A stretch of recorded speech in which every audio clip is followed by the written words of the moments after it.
grito, gosto. Porra, aqui é Netflix, caralho, aqui a gente grita, meu amor. E aí, vocês estão bem?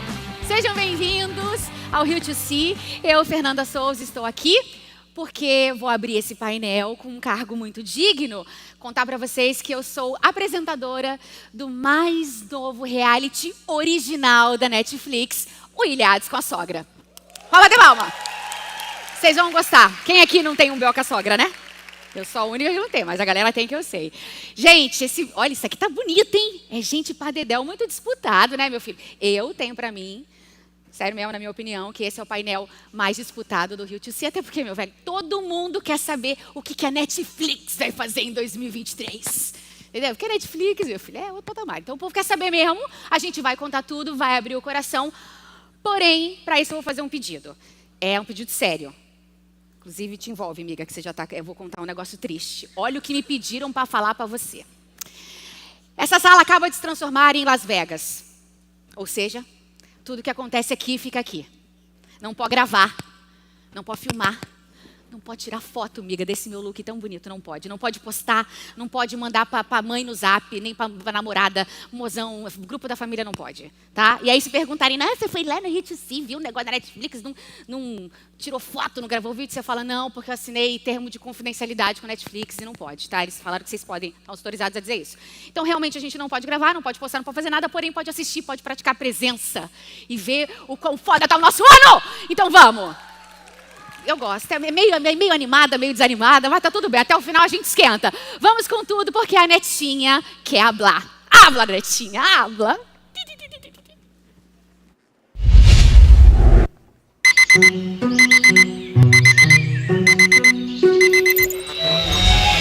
Ai, ai. Dia de anúncios é sempre tranquilo. Nunca vou te perdoar, Netflix. Cancelou mais uma série? Netinha, sua cachorra. Eu acho engraçado que vocês só reclamam, né? Elogiar as minhas renovações, que é bom nada.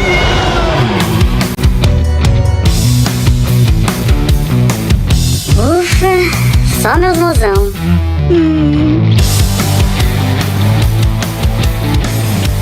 Ah, tá pouco, é? Toma spoiler, então.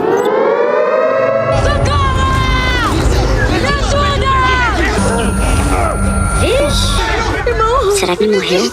Vovô, mas que merda é Prima, essa? eu já fui emo também, sabia? Camila pra cá, Camila pra lá, assim que eu gosto. Na pipa eu acho que casava também, hein? Ei, quem passou meu telefone pra ela?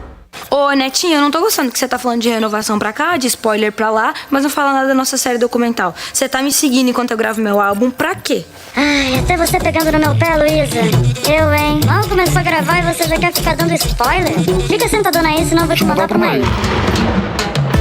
A ilha é linda, mas vai estar cheia de sogra. Mas pelo menos tem essa fofa da Fernanda Souza, né? Quero essas fofocas e tretas de realities agora na minha mesa. Eu só queria fazer meus anúncios. Senhor amado, é só bomba. Essa mulher é uma maravilha, hein? Olha esse braço, gente. Voulez-vous coucher avec moi? Não aguento esse Chris Hemsworth. Gente, Tá, mas cadê os doramas dublados? Dorama que é bom? Nada. cadê minhas dorameiras? Pode sorrir que esse ano a pirâmide continua com tudo, tá, querida?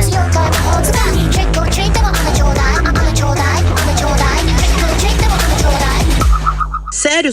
Cadê a Imperatriz, hein? Na Netflix. Chega, eu me demito. Pois não? Oi, Netinha. Tô te ligando porque eu tô vendo que seu dia não tá fácil, hein? Tá puxado pra você, Netinha. Se quiser me ligar, me liga, a gente conversa. Um beijo.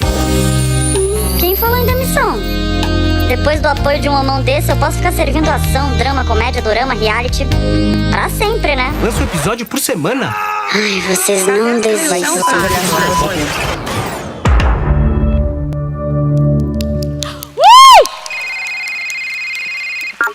Alô? A sua proposta é fazer uma novela, tipo Tieta, Pantanal. Não é má ideia, hein? Mas isso não é comigo, não. Vou te passar lá pra chefia de conteúdo, beleza? Elisabetta! Tá no Rio? Toca essa daí, vai. Netinha, sim, estamos todos no Rio de Janeiro. Boa tarde, Rio to See. Nós aguardamos muito esse momento de estar aqui com vocês. Eu sou Elisabetta Zenatti, lidero o time de conteúdo aqui na Netflix Brasil. A Netflix e o Brasil têm uma relação de mais de 10 anos. E como toda relação, não tudo são flores, nem tudo são flores. Mas com diálogo, um pouco de flexibilidade e compromisso, achamos o caminho. Não fizemos tudo da maneira perfeita. Ao longo dessa década, apostamos em trabalhar de um jeito diferente. O streaming foi algo completamente novo, um terreno a ser explorado. Erramos muito, mas aprendemos também com os nossos erros. Estamos sempre em evolução. Tem sido um trabalho a muitas mãos, e só com essa troca e experiência de abertura para aprender e ouvir, podemos esperar que sejamos parceiros ainda melhores para vocês. Vamos dar uma olhada nessa história que construímos juntos?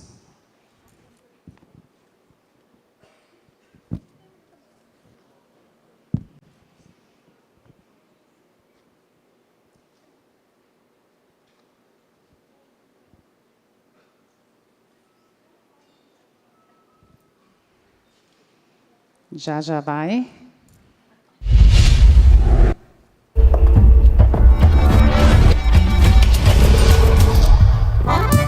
Somos encontros improváveis. Um país que marcha rancho, sorri carimbó de pés descalços e mãos calejadas. Quem é que pagou o adiantamento para a família de vocês? Embala frevo com baquiana. Tá dançando. É dança?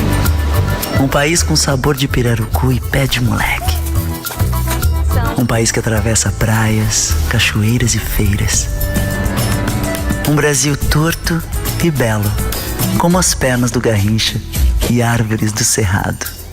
Para conhecer o Brasil, é necessário viajar seus múltiplos. Mas para saber o Brasil, é preciso aprender como aqui se trabalha, se ama e se vive.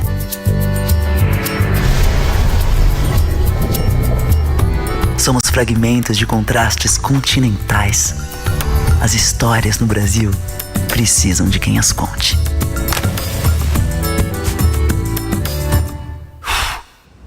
Nós está subindo. É só o começo, pode se acostumando.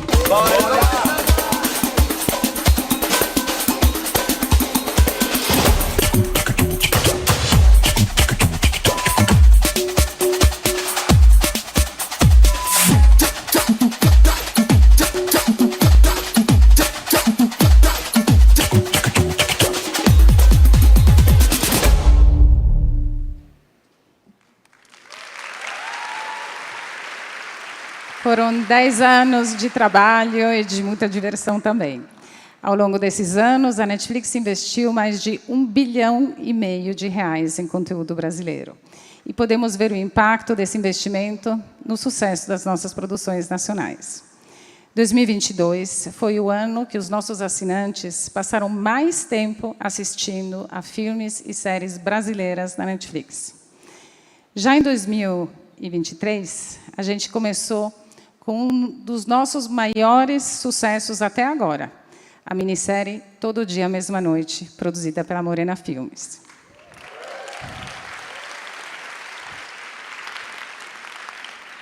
Hoje estamos aqui para discutir os desafios, as oportunidades, as apostas para o futuro, junto com vocês da comunidade criativa. Então, vamos começar.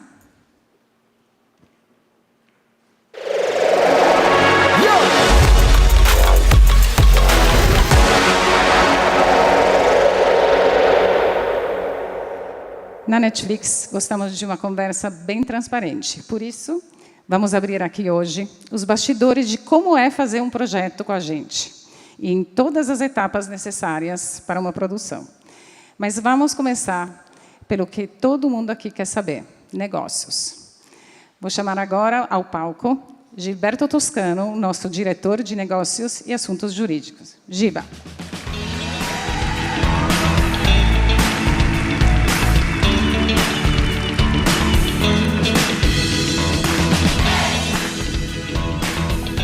Boa noite. Boa noite. Olha, a pessoa não está nervosa. Boa tarde. Boa tarde, Li. Boa tarde, Giba. Tudo bom? Tudo, e você? Giba, assim que a gente recebe uma boa história, a gente aciona você. Conta pra gente qual é o seu papel nesse processo. O meu papel é entender aquilo que foi criado até esse momento. Se essa criação é original, ela é baseada em uma obra pré-existente, uma adaptação de romance, um podcast, por exemplo. Qual é o formato daquele projeto que se pretende, onde se pretende contar a história? É um documentário? É uma obra baseada em fatos reais? Com a resposta a essas 3 perguntas, eu consigo entender quais são os direitos que precisam ser adquiridos para se contar aquela história, ou seja, para produzi-la e para poder explorá-la, e de quem eu preciso adquirir esses direitos. Ok. Uma das perguntas que a gente mais escuta é sobre os modelos de negócios da Netflix. Pode comentar aqui quais são os modelos de negócios com a Netflix? Posso. Cada projeto tem um modelo de negócio. Não existe um modelo de negócio que sirva para todos os projetos. Isso a gente acredita na Netflix e a gente exerce esse racional. Como é que eu exerço esse racional? Como é que eu chego, então, ao modelo de negócio adequado para um projeto? Eu começo olhando para o projeto, eu vou entender se esse projeto ele é um projeto que está pronto para ser filmado ou próximo de ser filmado, um pacote artístico, ou se ele é o projeto de uma história que se pretende contar, ainda por ser desenvolvida, um argumento simples, por exemplo.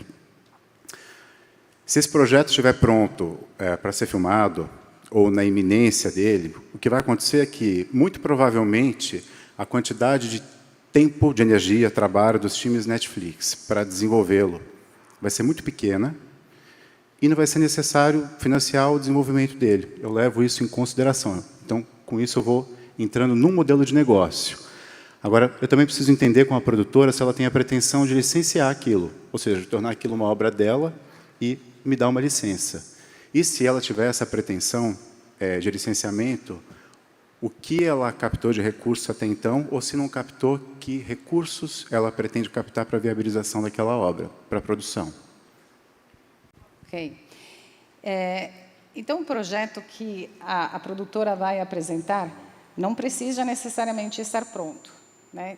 Ele pode chegar em vários estágios? Pode, ele pode estar em qualquer estágio. A única coisa que acontece é que, se ele estiver no estágio inicial, se ele for o projeto, né, de se contar uma história, um argumento, os times da Netflix, são alguns, vão precisar gastar tempo e energia, trabalho, no desenvolvimento daquilo, em colaboração com a produtora, com os criadores, e vai ser necessário financiar o desenvolvimento dele. E, se houver produção, a produção dele também. Isso vai me levando para um outro modelo de negócio, que seria um modelo de aquisição, que as pessoas costumam chamar de originais, é conhecido como originais. Mas isso não impede, mais uma vez, de a produtora ter a pretensão de fazer um licenciamento, e, nesse caso, eu vou estar aberto a ouvir qual é o modelo que ela propõe. Ok, então, resumindo, a gente pode considerar licenciar as obras das produtoras. Neste caso, a gente tem que aprovar o texto e o pacote artístico que vem junto com o projeto, ou a gente desenvolve um original, e aí, neste caso, entram todos os times da Netflix, e que a gente, aliás, vai conhecer daqui a pouco, e vai ser um trabalho a muitas mãos. O que muda entre os dois modelos é o valor do nosso investimento e o aporte que todos os times da Netflix vão dar em termos de suporte, desde o desenvolvimento, a produção e ao lançamento. Mas, Giba, falando em licenciamentos, eu tenho a impressão que nem todo mundo sabe o que exatamente significa licenciar uma obra. Acho que é importante a gente esclarecer.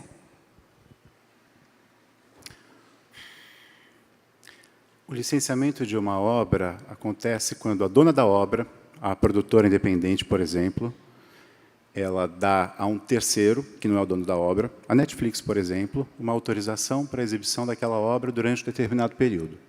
Isso é licenciamento.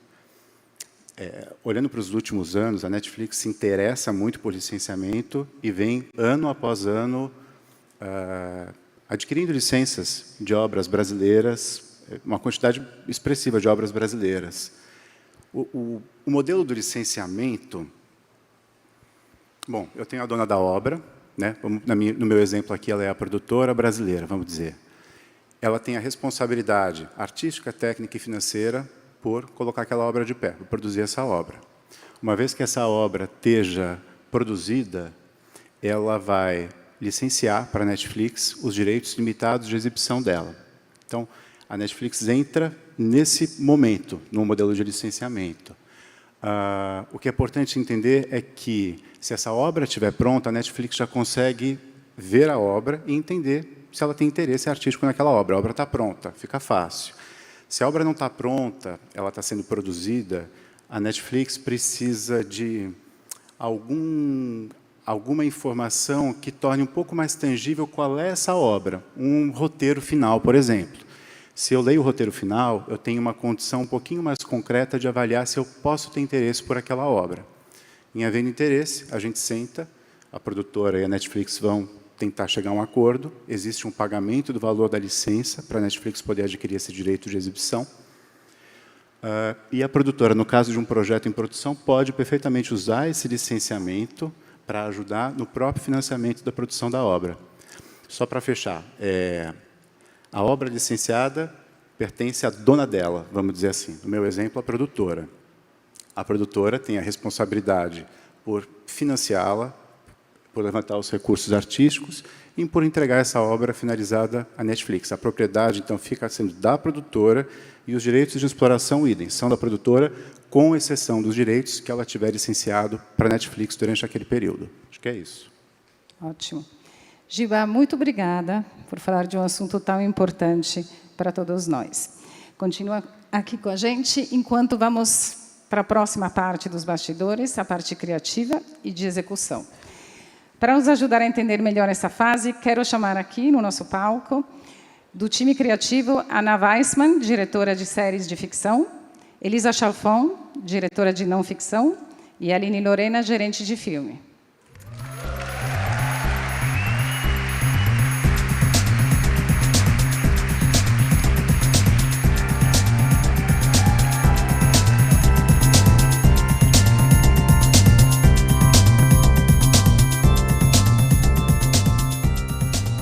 Quantas mulheres incríveis nesse palco, vem mais.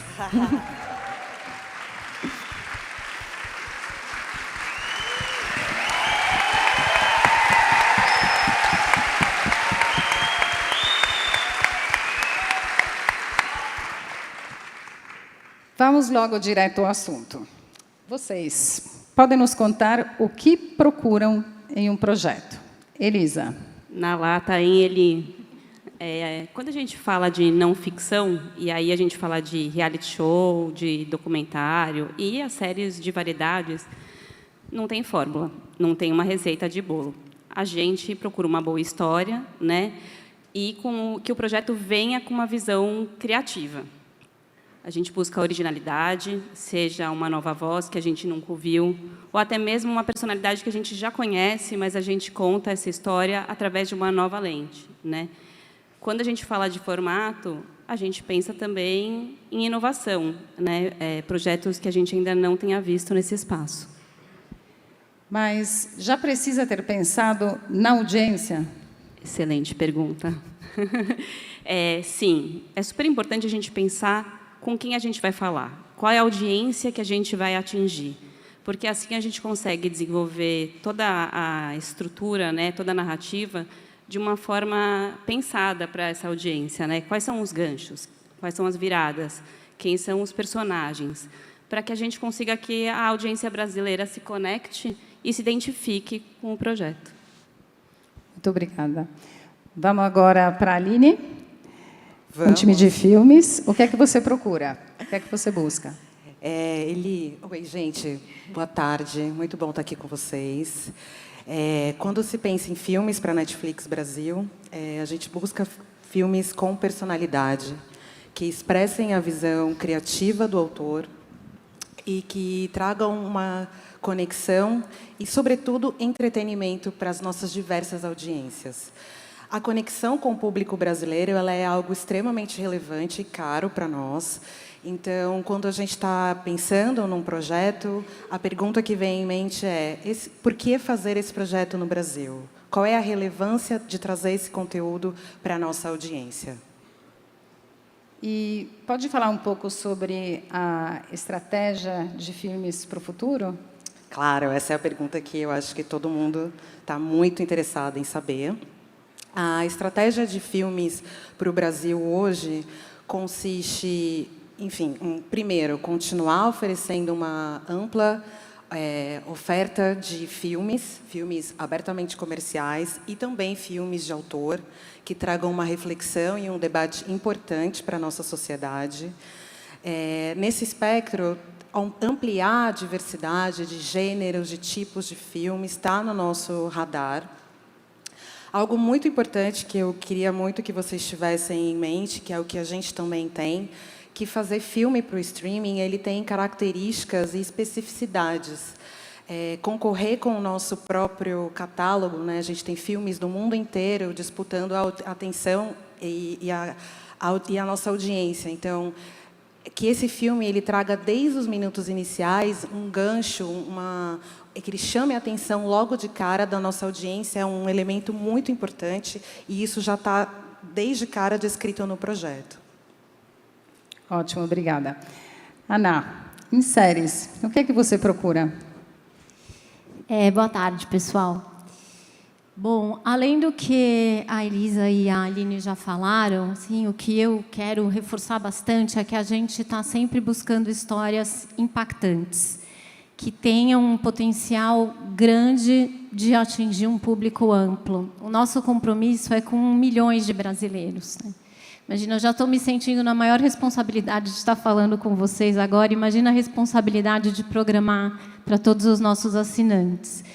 E isso a gente vai atingir de diversas maneiras, mas a gente precisa ter certeza que tem uma proposta ali de um universo que seja muito rico, muito original, com personagens que vivam nesse universo e que gerem muita curiosidade, que tenham potencial de progredir por várias temporadas.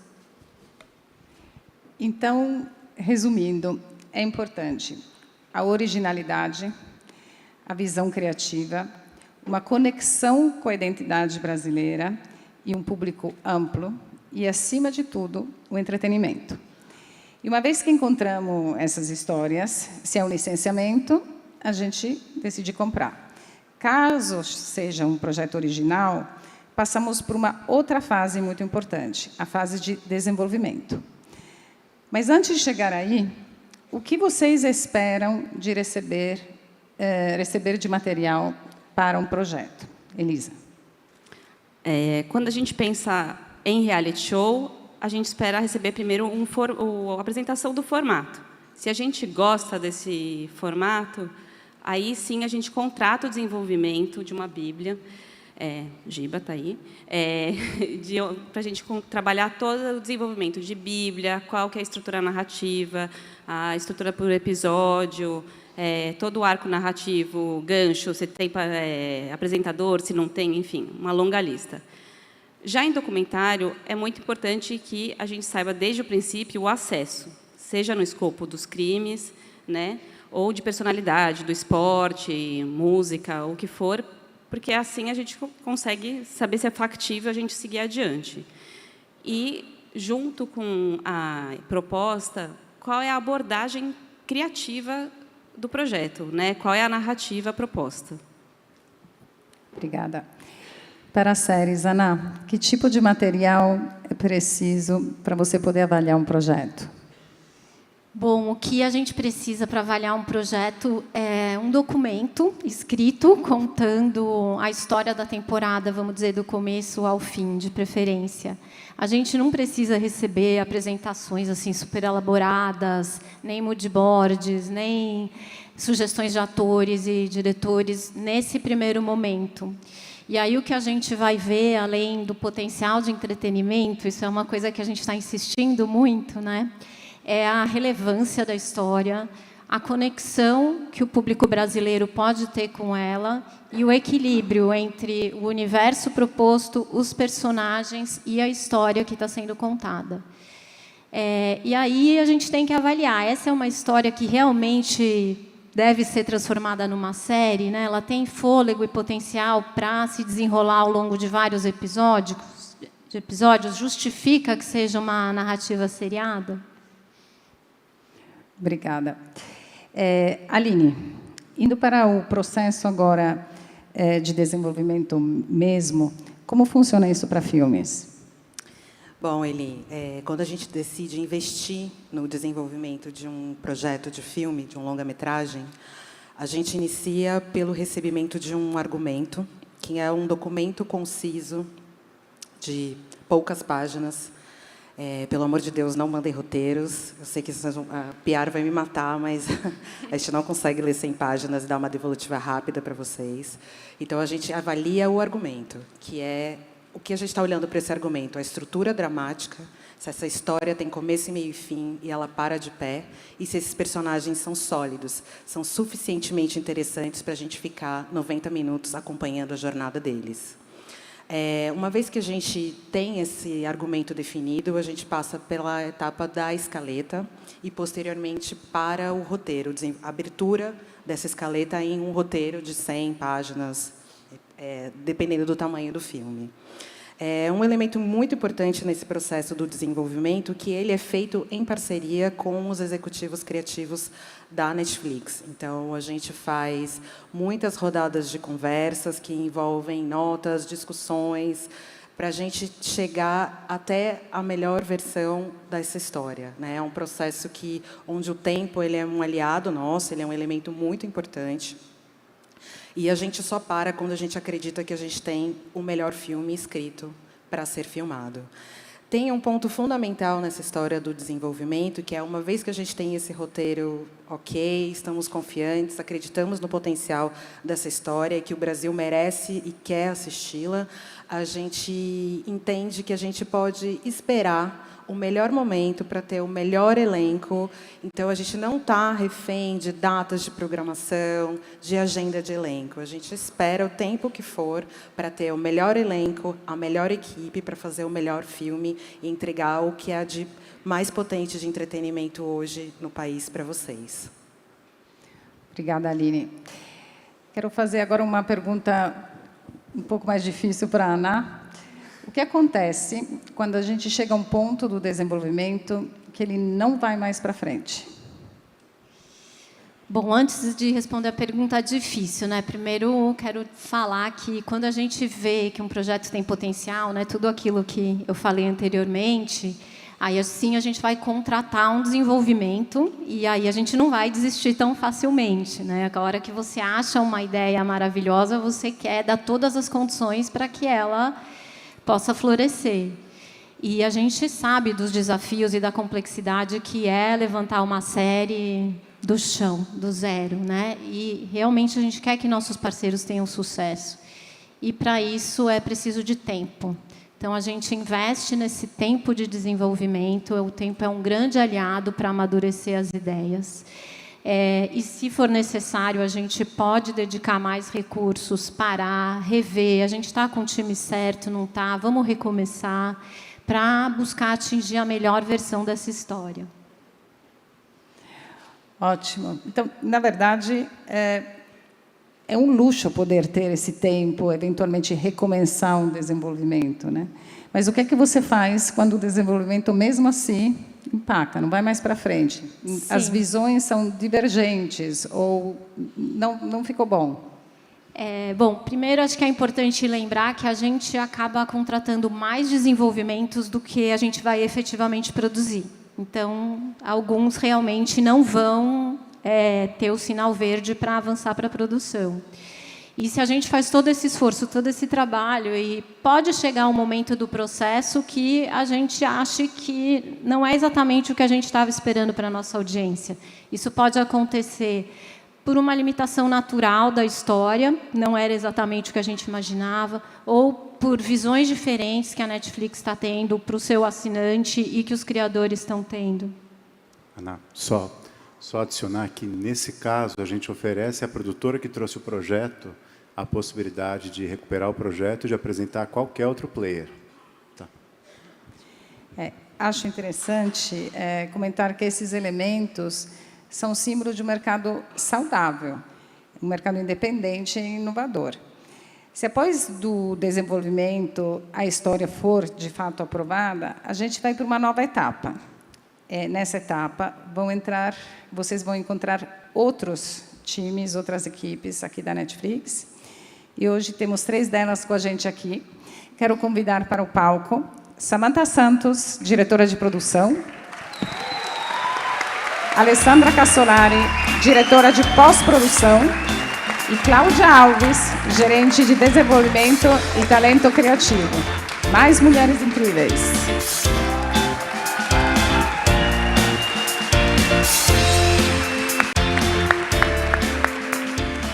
Ao longo de uma produção de um original, essa equipe inteira contribui para o sucesso do projeto em parceria com a produtora. Samantha, aqui. O trabalho de produção da sua equipe é fazer acontecer. Como vocês encaram os desafios que nós trazemos ao criarmos histórias cada vez mais ambiciosas? Boa tarde, Rio2C. É um prazer estar aqui. Quando eu penso em produção, eu penso em desafio. E aí, quando vocês jogam na nossa mão um desafio, a gente corre para fortemente alcançar a melhor excelência daquele show. A gente atua muito próximo da produtora parceira, e aí, junto, a gente transforma essa história em realidade. A gente sempre busca a melhor versão da história, né? Então, é incansável esse trabalho que a gente faz em parceria com vocês e com os nossos produtores. A gente senta junto com eles e entende melhor qual é a necessidade dessa produção, né? Qual o tamanho desse show que a gente vai contar.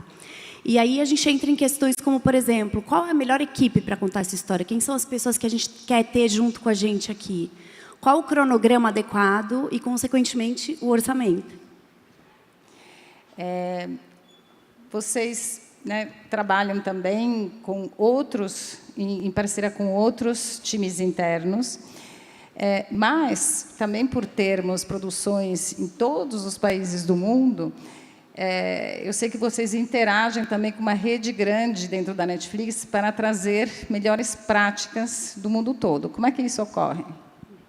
A gente tem trocas constantes com a Netflix do mundo inteiro, e a gente sempre fomenta essas discussões para trazer essas melhores práticas e inovações para o nosso dia a dia, né? Faz parte do papel da produção dentro da Netflix estimular o que a gente pode fazer diferente, como é que a gente pode arriscar mais e ter essa coragem de trazer melhores práticas para o nosso país. Um exemplo que eu posso trazer aqui, que a gente vem aplicando nos nossos shows, é a questão do episódio piloto. A gente tem estimulado os planos de filmagem a priorizarem o episódio piloto. E o que isso significa? Isso dá para a gente uma visão geral do que é aquele show, tá entregando para a gente no primeiro episódio. Os criativos conseguem analisar aquilo e, de repente, fazer ajustes. E a gente abre, inclusive, regravações. Para a gente, a regravação é uma oportunidade de trazer aquela história em seu melhor formato.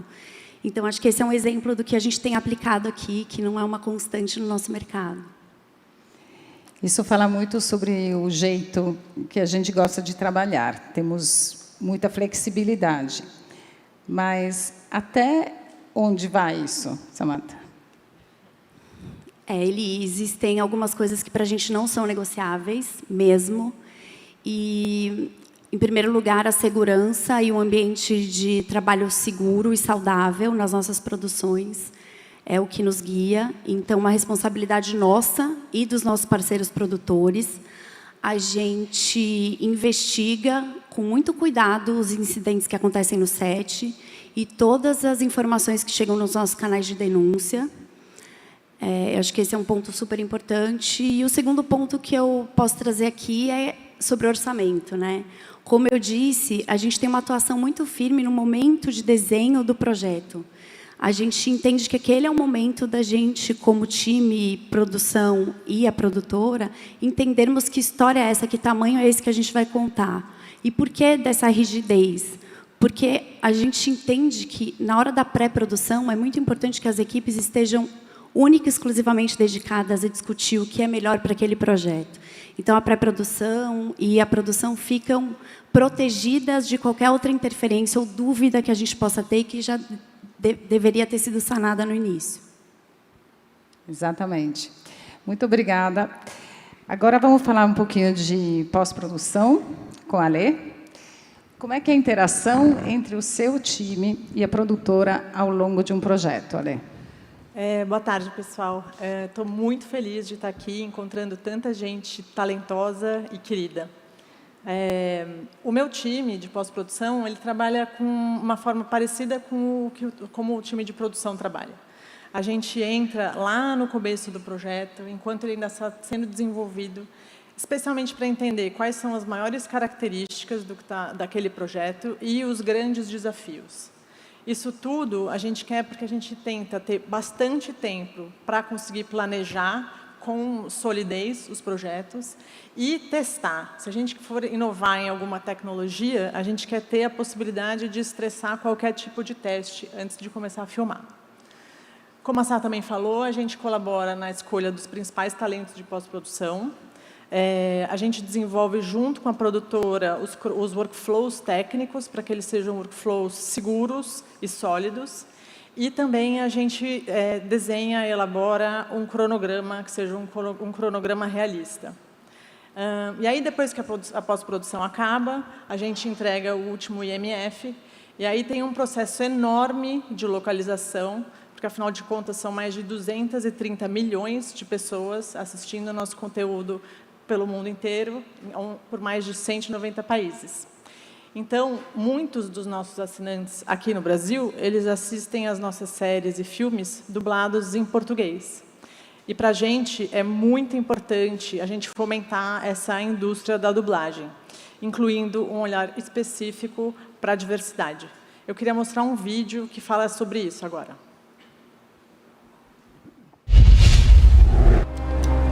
Tipo, eu sempre detestei espelhos. Achava que todo mundo se sentia esquisito do jeito que era. Mas acho que não é verdade, né? O que você vê agora?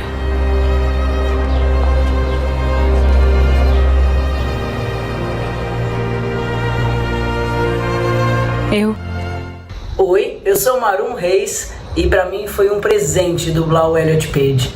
E eu digo nesse sentido porque, para além de ser fã do trabalho do cara, para além da grandeza do ator e do personagem no Umbrella Academy, eu sou extremamente fã de tudo que ele fez como ativista, a partir do momento que ele saiu do armário em Hollywood, primeiramente como lésbica, depois como uma pessoa trans. Então, eu me identifico com ele em diversos aspectos e eu gostaria de poder fazer no mundo a mudança que ele tem feito. E isso é incrível. Gente, é muito bom fazer parte de um trabalho onde as pessoas se sentem representadas, né? E parabéns.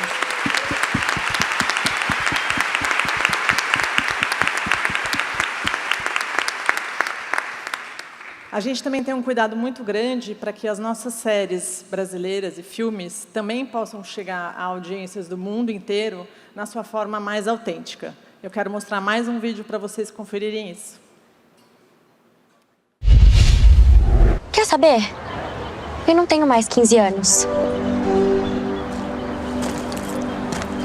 Weißt du, was wir alle von dir halten? Nein. Will ich auch nicht wissen. Pero ahora quieren saber qué pienso de cada uno de ustedes. You there. Fabricio. You act like a bad boy, but deep down, you're just so insecure, aren't you? Toute cette agressivité, c'est un problème d'estime de soi. Ça se soigne, tu sais.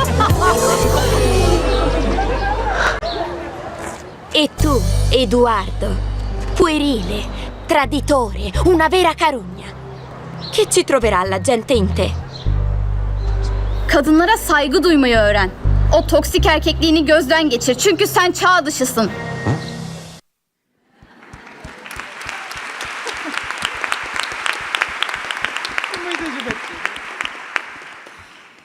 Este processo faz parte de vários outros, nos quais colaboramos com equipes do mundo inteiro para trazer ferramentas e ideias inovadoras para as nossas histórias aqui no Brasil.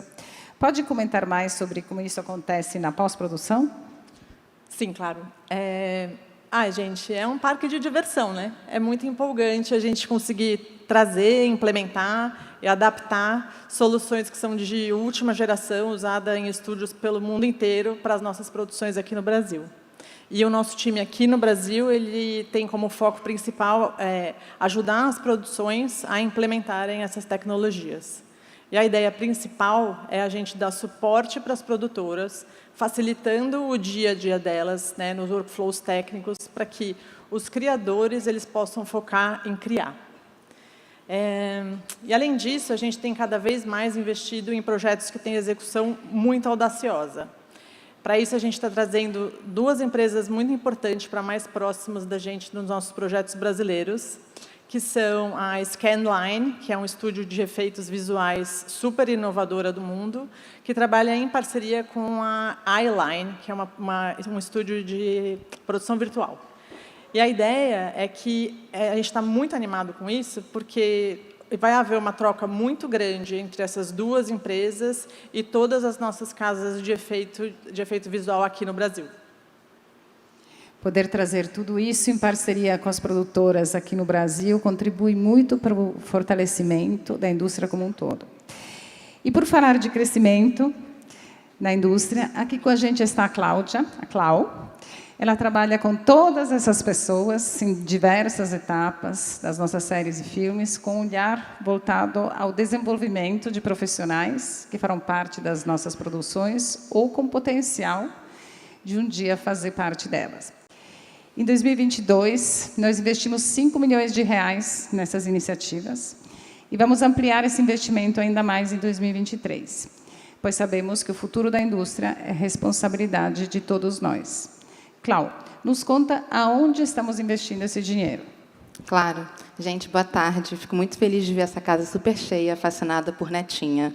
Enfim, a gente, desde que a Netflix chegou no Brasil, a gente tem investido muito em profissionais que estão em início de carreira e também profissionais que participam de nossos filmes e séries. Para 2023, o nosso foco é investir em desenvolvimento para assistente de direção, time de controladoria, time de produção executiva, roteiristas e showrunners. E quando a gente fala de showrunner, aqui dentro de casa, a gente está falando sobre líder criativo. Quero também deixar bem claro que tudo que a gente faz aqui na Netflix, esse departamento não seria diferente, a gente pensa sobre lentes inclusivas. Então, trazer talentos que possam participar desses programas através de uma lente onde a gente possa convidar profissionais de grupos historicamente subrepresentados. E, assim, a gente mudar o jogo da indústria audiovisual brasileira. Até agora, desde que a gente chegou até agora, foram mais de 500 profissionais já desenvolvidos, acelerados pelo Departamento de Desenvolvimento de Talento Criativo. Obrigada.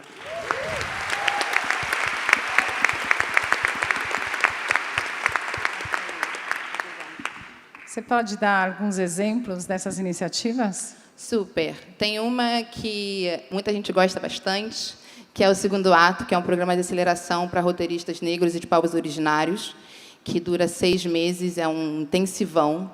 Tem uma outra que a gente faz em parceria com a Elisa Chalfon, que é de não ficção, que a gente chama de Expectativa versus Realidade, que é para impulsionar e desenvolver essa comunidade criativa de não ficção, de direção, roteiristas, criadores, e que a gente possa trazer projetos originais, que eles possam trazer para a gente projetos originais focados em reality. E tem outros 2, que são 2 iniciativas já conhecidas no mercado. A primeira é Impulso, que é para início de carreira, e a segunda é um Espelho Criativo, que são para diretores e chefes de departamento, que têm cancha, mas a gente quer que eles possam ainda se desenvolver ainda mais e trabalhar junto com os nossos profissionais dentro dos nossos filmes e séries. A gente preparou um vídeo para vocês com depoimento de pessoas que passaram por um processo de aceleração de pós-produção e também do time de não ficção. Queria muito que vocês assistissem.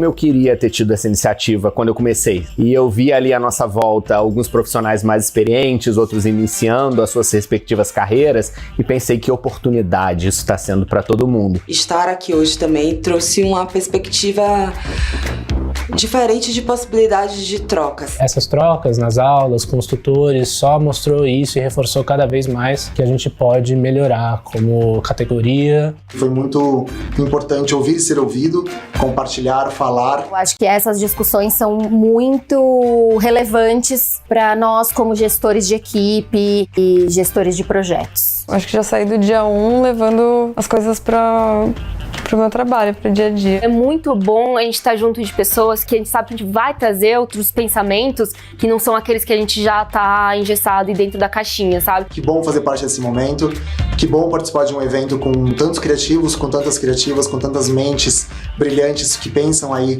o futuro da criação do audiovisual brasileiro. Então realmente foi muito bom.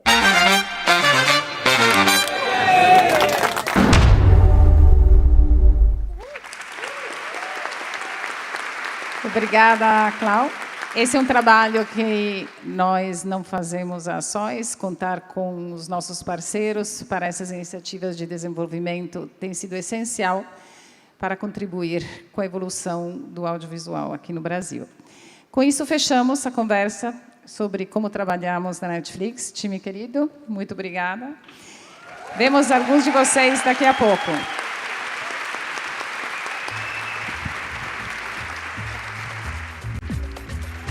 Antes de passar para o próximo momento do painel, queremos convidar vocês que têm algum projeto que gostariam de nos apresentar a acessar esse QR Code, que vai aparecer, não é esse, é um QR Code que já vai aparecer. Aqui nesse QR Code que já vai aparecer, tem o passo a passo. Está na tela do lado, ok. Tem todo o passo a passo para enviar seu projeto via internet para a gente. Caso vocês estejam sem sinal, é só tirar uma foto e depois vocês acessem. Nós avaliamos todas as ideias que são enviadas, mesmo. Nos vemos em breve. Até já.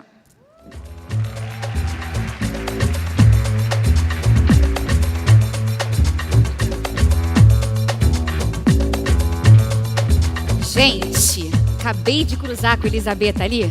Sabe o que eu tô pensando seriamente em mandar um projeto? Vocês viram que dá para mandar projeto agora. Tô pensando em mandar um meu para um filme. Porque aconteceu umas coisas aí, 3 anos aí da minha vida. Aconteceu uns babados na minha vida. Rapaz, acho que o filme ia ser surpreendente, né, Rafael? Tu podia dirigir. Caraca, moleque, que filme que ia dar esse, hein? Pensando seriamente, que final que eu ia falar. Nem eu imaginava, uma loucura, enfim. Vou fazer reunião com o Giba, hein, Giba? Separa o espaço aí que eu tô com um mote bom para um filme pra gente fazer. Mas eu vou pensar sobre o assunto, vou até conversar com a Aline. Aline, cadê você? Entra aqui, Aline. Entra, Aline, bem maravilhosa. Vou pensar nesse tema. O que você acha, amiga? Amor, falou em filmes, falou comigo mesma, né? Você acha que vai dar bom? Posso claro, pensar em meu alguma amor. coisa? Mas antes disso, a gente vai bater um papo com uma galera muito especial. Vai lá, arrasa, gata!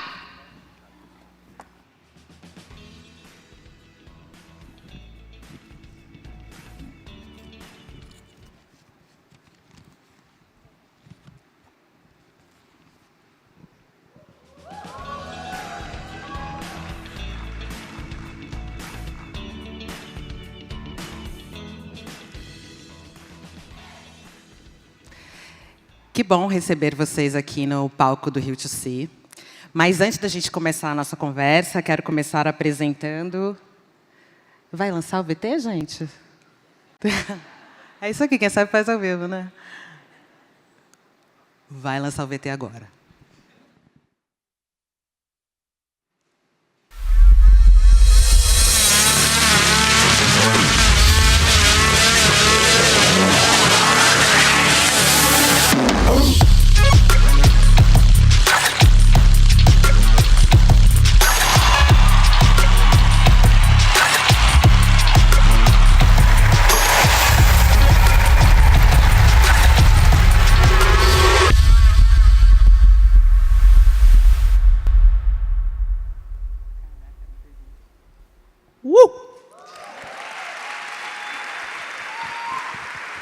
Vamos animar, gente. Seguinte, muito, muito, muito bom estar aqui com vocês. Estou muito feliz. Antes da gente começar a nossa conversa, quero apresentar Júlia Rezende, diretora da série Todo Dia, Mesma Noite, diretora dos episódios de Cena, que começa a ser filmada em breve. Ao meu lado, a maravilhosa, esplendorosa Juliana Vicente, diretora e produtora dos Racionais MCs, das ruas de São Paulo para o mundo. Uma salva de palmas para essa deusa divina. É isso mesmo. E, ao meu lado, esse maravilhoso diretor, Diego Freitas, que escreveu e dirigiu Depois do Universo e que atualmente está finalizando um filme babado chamado O Lado Bom de Ser Traída. Vocês vão amar. Esse título promete. Bom, gente, estou aqui com uma missão maravilhosa, que é... Essa galera aqui que está aqui com a gente teve os 3 títulos com um assunto que gerou babado, confusão e gritaria no Brasil inteiro. Os filmes e séries foram top 10 global na Netflix. E a gente quer saber, óbvio, qual é a fórmula do sucesso.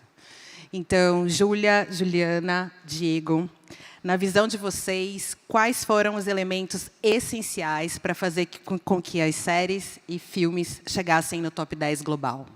Júlia, começando por você. Obrigada. Oi, gente, boa tarde.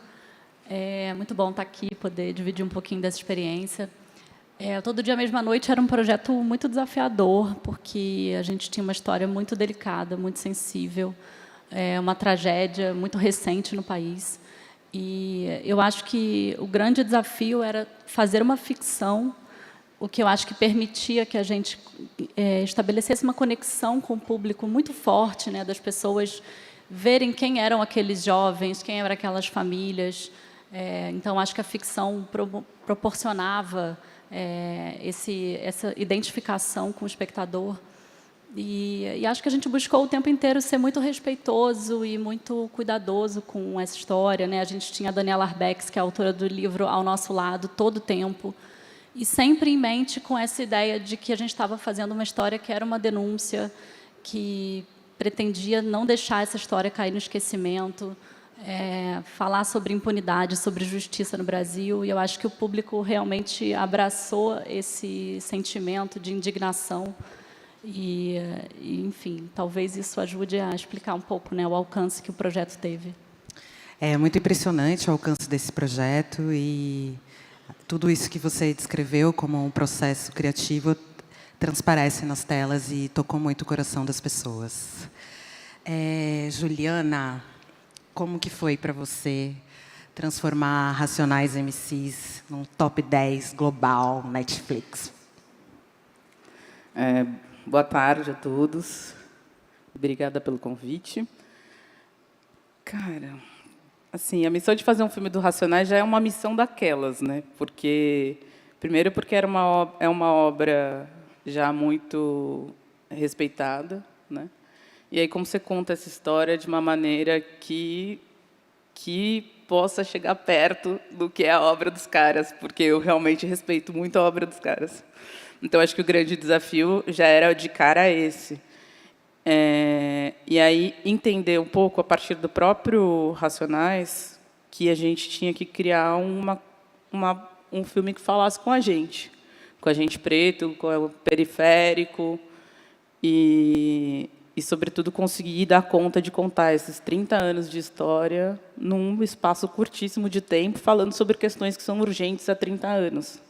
No Brasil e em boa parte do mundo, a gente vê várias questões que estão refletidas no filme e são cantadas pelo Racionais ao longo desses 30 anos, sendo debatida. Eu encarei esse filme como uma oportunidade da gente poder falar sobre todas essas questões, né? Além de contar a história do Racionais. E acho que essa mistura, talvez, não sei, da gente realmente conseguir construir uma história sobre a gente, falando com a gente, feito pela gente, pensado pela gente, produzido pela gente. Eu acho que isso é um impacto que eu espero que a gente consiga compreender isso como algo positivo, não só para esse filme, mas para outras produções, para entender que a gente realmente consegue encontrar uma forma de se comunicar bastante mais possível de se comunicar com mais gente, né? Quando a gente consegue a gente mesmo contar nossas histórias. Então eu acho que é isso. Não sei exatamente assim qual foram os grandes pontos, mas acredito que esse lugar da gente estar realmente muito dentro da história e falando sobre alguma coisa que realmente move esse filme, para mim é muito mais do que o filme, muito mais como entrega. Ela era uma missão. Eu tinha uma missão com esse filme, porque ele falava sobre mim, ele falava sobre muita gente, ele falava sobre o Brasil inteiro, ele falava sobre uma perspectiva de história do Brasil que precisava ser contada. E é isso. Uou!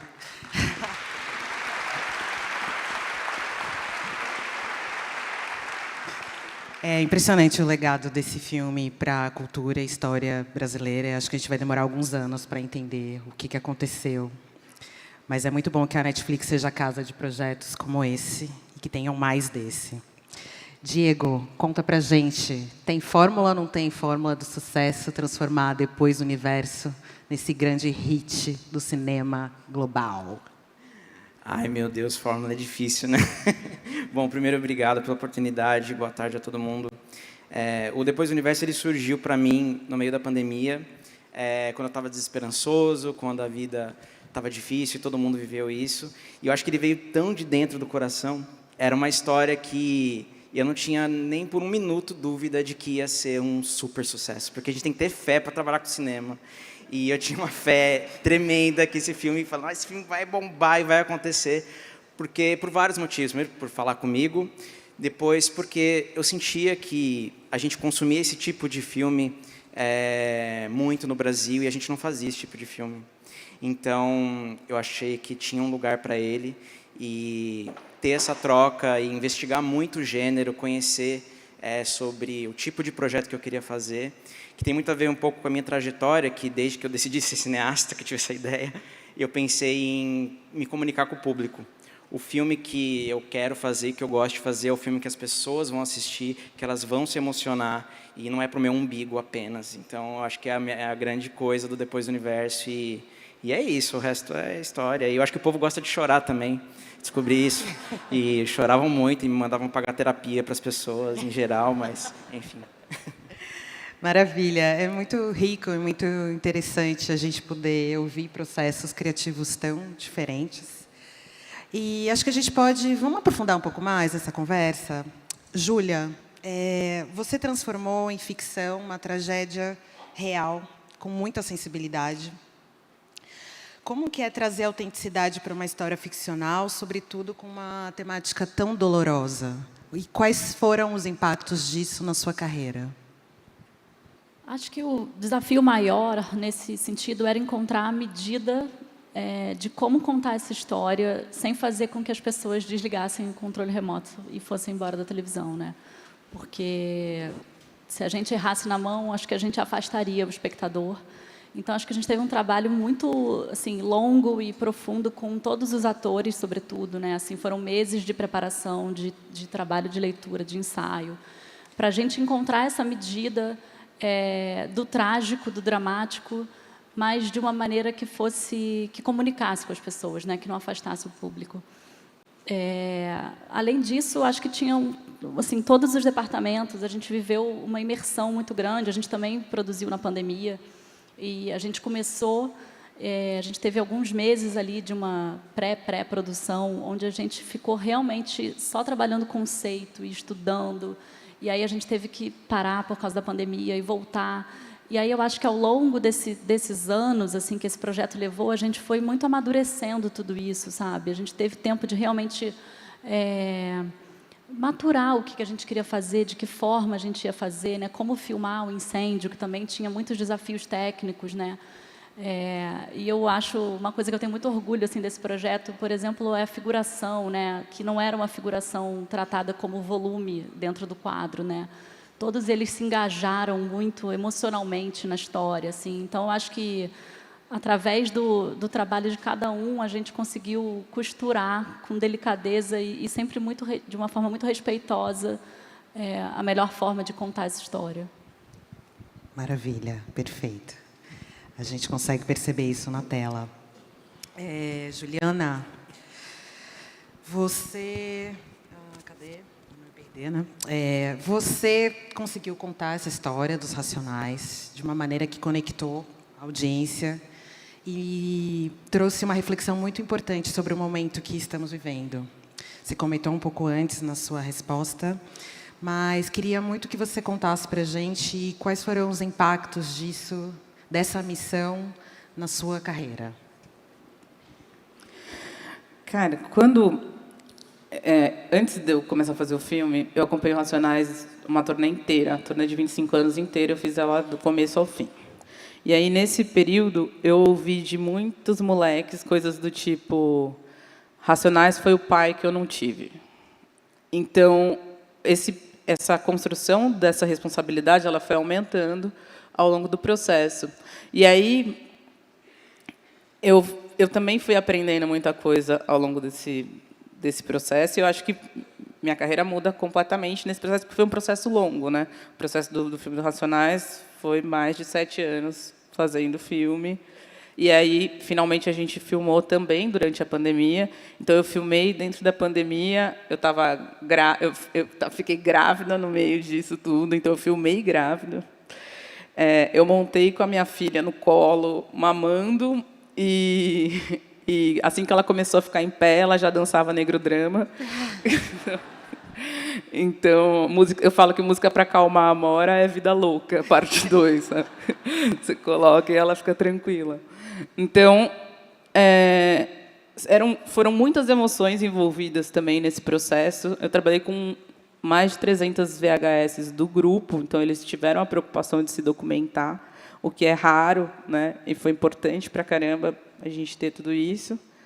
E acho que, enfim, fazer o filme foi também um processo de aprendizado para a vida, né? Porque tinha uma série de questões ali que falavam muito sobre a gente, né? Acho que muita coisa para refletir. Acho que é isso. É tudo isso, né? Diego, eu vivi com você o Depois do Universo, e a gente passou por muitas etapas nesse processo de construção. Queria que você compartilhasse aqui quais foram os aprendizados que você trouxe do Depois do Universo para esse novo filme, O Lado Bom de Ser Traída. Ai, meu Deus. Bom, o Depois do Universo, ele é um romance dramático, jovem, em que um dos primeiros pensamentos assim que eu tive para fazer o filme foi me cercar de uma equipe que eu confiava muito, me cercar de colaborações que me ajudaram muito no processo, inclusive a sua e da Netflix, porque o filme cresceu muito no período de desenvolvimento dele. E a gente sempre se baseava em... a gente quer ser melhor que os de fora, que eu falei. A gente quer filmar essa cena muito mais legal. A gente quer trazer a maior emoção possível. A gente quer mostrar a nossa brasilidade. Eu quero que o filtro de barro apareça lá nos 48 países que o filme ficou no top 10. Então, para o nosso novo filme, ele também tem um compromisso com o gênero, é outro. A gente está fazendo um suspense com toques sensuais, vocês vão ver. E... também são outras características. Eu acho que essa coisa de estudar o gênero, estudar o que você está fazendo e colocar o sarrafo lá em cima. A gente queria alcançar, e eu acho que a gente, enfim, buscou isso, fazer cenas de ação interessantes, cenas de suspense interessantes, cenas de intimidade diferentes e ousadas. Então, é isso. Eu estou bem empolgado para vocês assistirem o nosso filme novo, que deve estrear esse ano, é isso? Não sei. Sim. E já que a gente adora um spoiler, preparamos uma cena exclusiva do Lado Bom de Ser Traída só para vocês. Segura essa, gente.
clima ficou quente, né, gente? Mas em breve na Netflix vocês vão poder ver esse filme babado. Júlia, Juliana, Diego, muito obrigada por esse momento muito especial e por confiar a história de vocês com a gente. Obrigada. Vamos nessa, gente. Obrigada.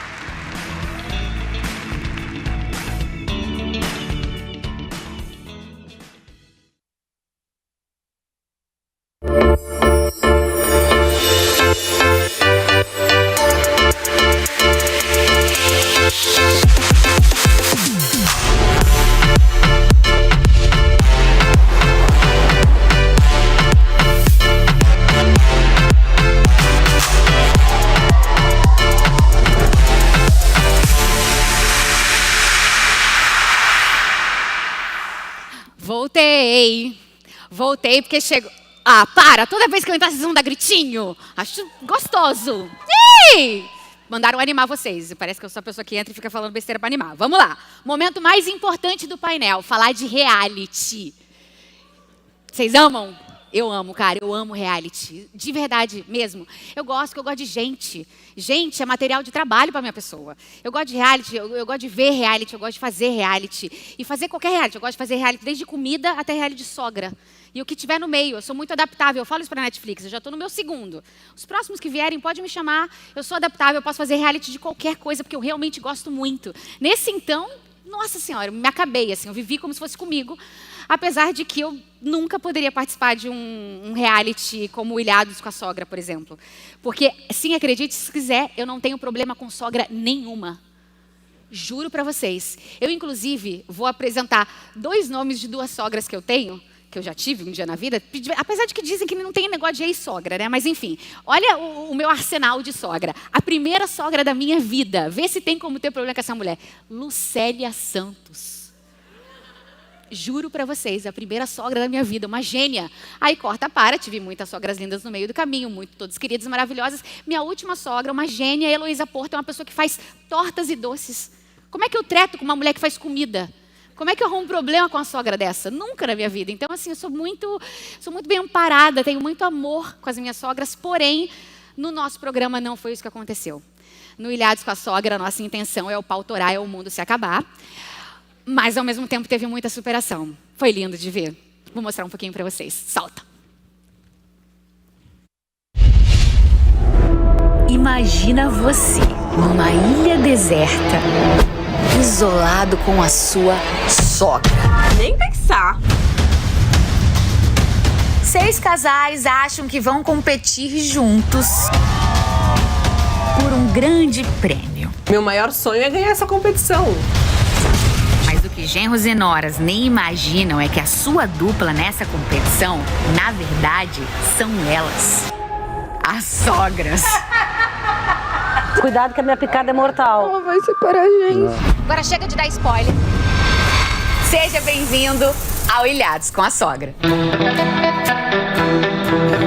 Desde o começo do projeto, a gente sentia que precisava colocar essa série num lugar diferente. Mas quando a gente começou a procurar fazer essa busca de locação, a gente entendeu que realmente não existia esse lugar e que a gente precisava construir com todos os desafios que isso trazia.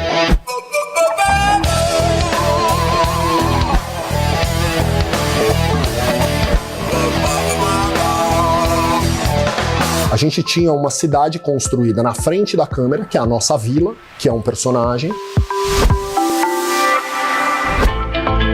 Mas a gente tem uma estrutura gigantesca rodando 24 horas para que a gente conseguisse realizar o show. Criar um reality do zero tem toda uma magia aí em volta, porque é um formato brasileiro. A gente tinha delimitado ali que a gente precisava de boas histórias que pudessem criar um arco de melhora nessas relações. Os casais estão chegando.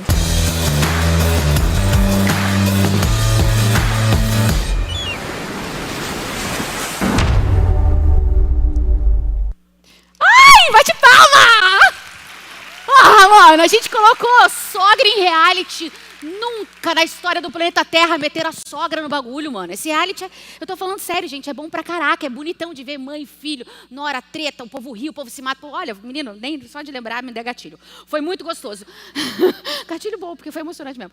Mas eu vou chamar agora duas pessoas muito maravilhosas que vão falar desse segmento, como é que é? Tem um título, é Realities e Conteúdos Não Ficção, uns termos técnicos que eu não sei. Eu vou chamar ao palco especialistas no assunto, Elisa Chalfon, diretora de Não Ficção da Netflix, e Cássia Dian, diretora de Casamento às Cegas Brasil. Entram, meninas, sejam bem-vindas. Entrem.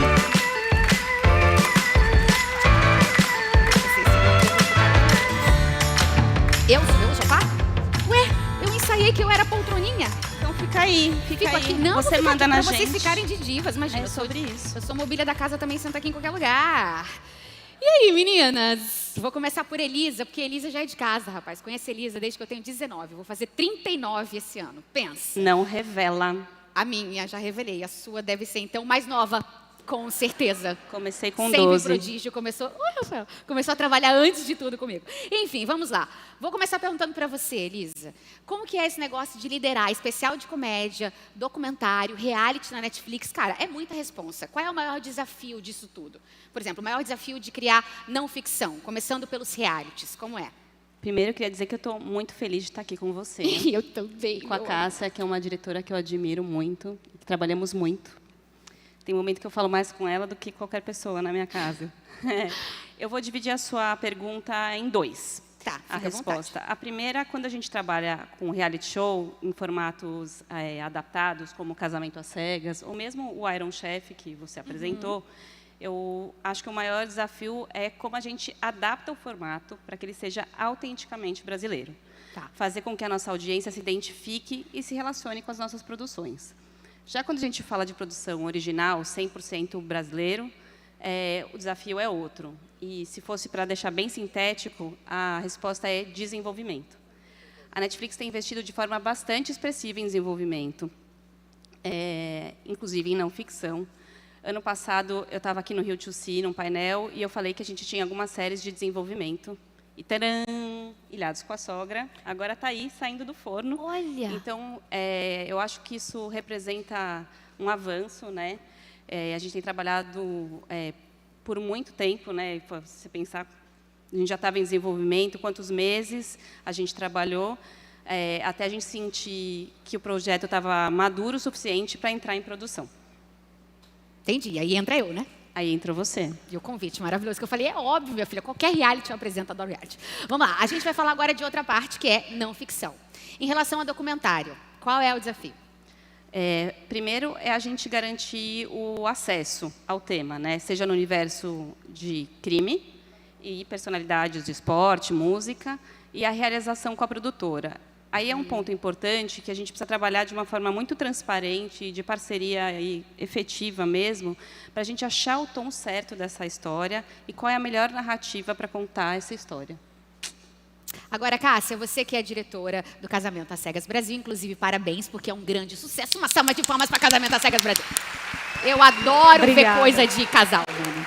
Parabéns, gata, Obrigada, parabéns. Deve obrigada. ser Estou muito feliz de estar aqui. Com aquela galera. Obrigada pelo convite, Elisa. Agora, a gente sabe que uma série está estourada no Brasil quando vira meme. Olha lá. Vandeco. Eu amo, gente, eu não aguento. Craque de jogo total, craque do jogo. Will. Eu amo. Não dá. Não dá pra ter filho com quem ainda é filho, não dá. Grave, pai da Tamara internado às pressas depois de cair. Eu amo. Sério, é um carisma em pessoa, tá vendo? Inclusive, já se inspirem e preparem pro Ilhados com a Sogra, tá? Eu quero o meu com meme também. Isso é uma sorte, né? Quando a gente encontra esses personagens. Os personagens, que são, o meme o brasileiro entrega. Exatamente. E a gente ama o meme, né? A gente, na verdade, mede um pouco o sucesso, né? Quando repercute dessa maneira nas redes sociais. Então, a gente realmente fica muito feliz e a gente quer que isso sempre aconteça. É chuva de meme, minha filha, é isso. Agora, vocês já terminaram de gravar a próxima temporada do Casamento às Cegas Brasil, né? E eu queria saber um pouco sobre a evolução, sobre a adaptação do reality ao longo das temporadas. Cássia, Elisa, fiquem à vontade. Eu acho que vou deixar a Cássia falar mais, ela que está lá no lead. Mas a gente saber que não é porque a primeira temporada deu certo que o jogo está ganho. Pelo contrário, a gente tem um trabalho ainda maior, é um desafio.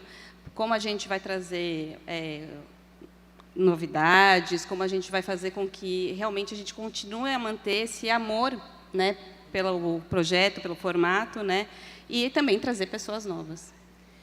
Eu acho que esse desafio que a Elisa cita é muito importante. Quando estreia a primeira temporada do Casamento às Cegas e ela repercute, a gente fazer um novo casting para a segunda temporada, com pessoas que estejam, de fato, empenhadas em encontrar um amor, E né, não em virar meme. em casar e tudo mais. Eu acho que esse é um grande desafio de quando a gente tem um projeto que vira um grande sucesso, como o Casamento às Cegas virou. E acho que tem muitos desafios, é uma produção muito grande, a gente brinca que são quase 4 programas em um, porque as fases são muito distintas, a fase das cabines, a lua de mel, a convivência e os casamentos no final, né? Então, na verdade, a gente tem um empenho de produção, esse programa é produzido pela Endemol, e a gente tem um empenho de produção muito grande para que essas 4 fases aconteçam de maneira tranquila, para que os casais possam, de fato, viver a experiência de se conhecer, né? Quase como se a gente não estivesse ali. Entendi. Né? Então, tecnicamente falando, assim, tem realmente um trabalho grande para que isso aconteça. E tem como? Esse é o maior desafio de vocês? Porque, caraca, a partir agora que da você fase falou, das eu falei, cabines, são 4 realities dentro de um. E aí? É enorme, né? A produção E é longo, enorme. né? Também são muitas semanas. Desculpa. São muitas semanas, né? São muitas semanas de gravação, são quase 10 semanas de gravação. A gente tem a fase das cabines, é a fase onde eles têm mais noção da monitoração das câmeras e tudo mais, embora elas ainda sejam muito... Uma hora eles esquecem. E abraça o telão, e está tudo certo, e a gente ama esse momento, eles realmente se entregam e se apaixonam e falam, eu te amo. É maravilhoso, a gente Parece adora até poder meio louco, acompanhar. né? Mas eles se entregam, né, menina? Que vocês veem isso acontecer lá, né? É exatamente assim. A partir da lua de mel, aí a gente assume uma fase mais documental mesmo no projeto. Então, a gente tem que tomar realmente muito cuidado para que eles se sintam muito à vontade, para que eles confiem nas equipes. Porque, caso contrário, eles não se mostram para as câmeras. E a gente não quer ninguém desempenhando um papel, né? Não são atores. Então, acho que esse é o desafio a partir da lua de mel. Entendi. Enfim, minha pergunta está travada, essa eu já fiz. Meu TPzinho, por favor, sobe para mim só um pouquinho, TP. Desculpa, TP. Agora, voltando para o Queridos Ilhados com a Sogra, meu próprio programa. Elisa, de onde partiu a ideia original, essa ideia original da Netflix? Como é que foi? Como é que foi? Olha, a gente queria desenvolver um reality show com um universo mais para a família, saindo um pouco dos gêneros clássicos. E a relação com a sogra parece um padrão muito presente na cultura brasileira, não, Fernanda? Muito presente. Às vezes a sogra é tão presente que dá ruim. A minha não, a minha é maravilhosa, a minha sua sogra. Maravilhosa. A minha também é maravilhosa. Não foi inspirada na minha sogra. A mulher me deu uma mulher e uma melhor amiga na mesma pessoa. Ela realmente arrasou, minha sogra. Sorte, a minha né? é muito boa. Mas a gente está falando desse aqui com a galera que tem treta, né, minha linda? Exato. A galera daqui é pesado. E aí, a gente brifou a gente, né, dividiu com algumas produtoras e a Mixer trouxe o melhor projeto. Eles estão lá. E aí a gente contratou o desenvolvimento, e foi um longo processo de desenvolvimento. Eles estão aí para não mentir, que a gente trabalhou muito junto.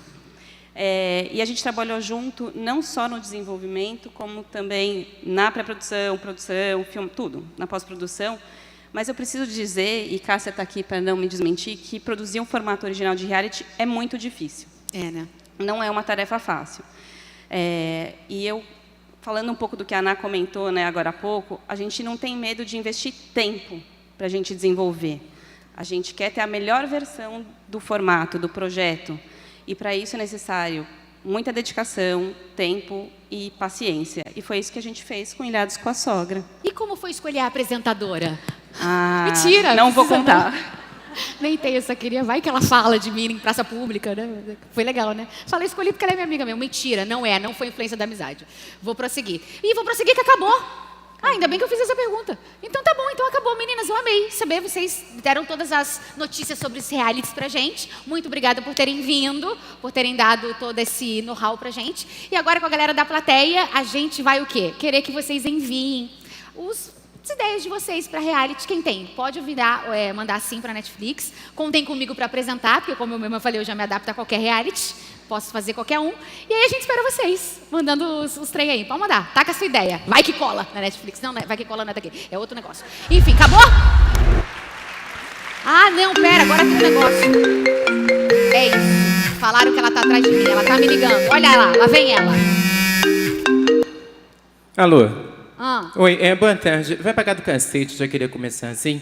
Eu estou bem chateada, eu sou Isadir. Eu não fui selecionada. Não, você não ouviram meu pitching, vai escutar meu pitch. Eu achei de uma falta de respeito dessa menina Netflix, de não me colocar neste programa, num reality de sogras. Eu que sou barraqueira, que rende para um reality, que a gente sabe, o Brasil sabe que vocês gostam de uma boa sacanagem, e não me contratarem para este reality, eu estou bem chateada, entendeu? Principalmente eu que sou a sogra mais famosa do Brasil, inclusive está estreando hoje, a coincidência, A Sogra que Te Pariu, a 2ª temporada. Então, por favor, minha querida, me coloque nesse cenário, por favor.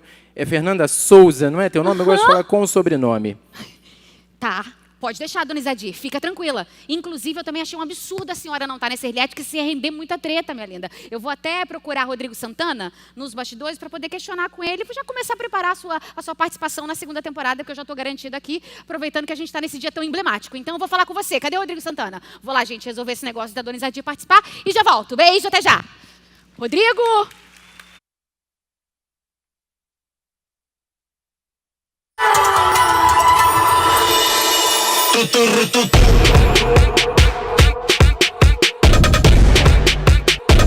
Só chega com as verdades, mano. Tem um ovo? Mata ele. Prova da sua existência. Sei. Sagitário! Acerta uma obra, vai chegar mais fácil.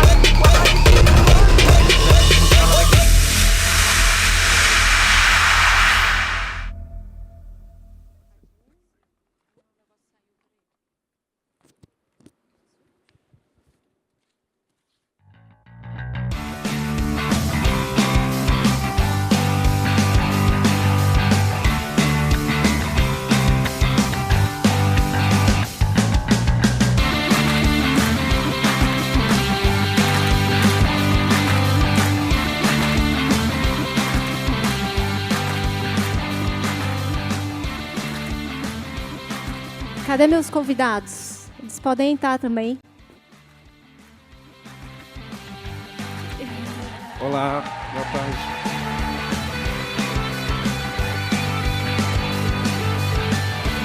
Senta do ladinho.